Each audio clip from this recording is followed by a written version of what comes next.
Je vais même raconter une anecdote, si tu permets. Il y avait un soir, ma mère était à la maison sur la rue Signy, puis mon père était à la boutique sur l'avenue de Vaugirard. Et mon père, il dit, on prenait le métro. Hein. Jeune, on prenait le métro. Devais avoir 8-9 ans, je prenais le métro à ce moment-là. Et c'est drôle, c'est parce que nos enfants, on a peur ici qu'ils prennent le métro. Tu sais. Puis à l'époque, c'était la guerre, à part ça, on prenait le métro. Et il y avait mon père, il dit, il y avait une petite recette. Il dit, je vous donne la recette, l'argent, il dit. Et puis il avait réussi à garder sa part des pommes de terre. Il dit, amenez ça à maman à la maison. Il dit, moi, je vais fermer la boutique, partez en avant.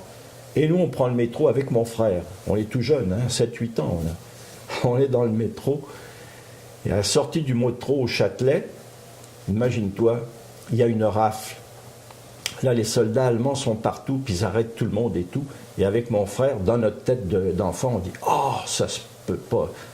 On a de l'argent et on a des pommes de terre. Ils vont nous prendre pour des gens qui font du marché noir. » Et en France, je ne sais pas si tu sais, il y a les égouts, tu sais, ouais. Les bouches d'égout. On achetait et l'argent et les pommes de terre dans l'égout. Non, c'est sérieux, on l'a acheté parce qu'on avait peur. Vous étiez convaincu? Ils nous ont laissé passer, ouais. Tu sais. Quand on était à la maison, évidemment, mon père, il riait, il dit, c'est pas grave. C'était pas beaucoup d'argent parce qu'on travaillait pas fort. Mais il y a eu des dégâts, il y a eu les vitres, il y a eu des bombardements au magasin. Toutes les vitres avaient été cassées dans la... Ah ouais? Ouais. Et à un moment donné, il y avait eu des soldats allemands, vers la fin, des officiers qui s'arrêtent devant le magasin de mon père. Fait que mon père, il avait peur, il dit, je sais pas qu'est-ce qui se passe.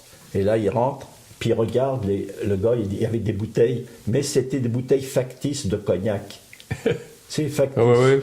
Et l'officier allemand, il dit, on achète ça. Il dit, non, mon père, il dit, ma mère, ils disent, non, on ne pouvait pas prendre ça. Il dit, c'est factice, c'est de l'eau colorée et tout. C'était juste parce qu'il n'y avait même pas de cognac à l'époque, il n'y avait rien. Mon père, il ne voulait pas. Et l'officier allemand, il dit à mon père, en baragouinant en français, il dit, c'est pas grave, il dit, c'est pour les gens qui sont dans l'Est, ils ne verront pas la différence. C'est terrible.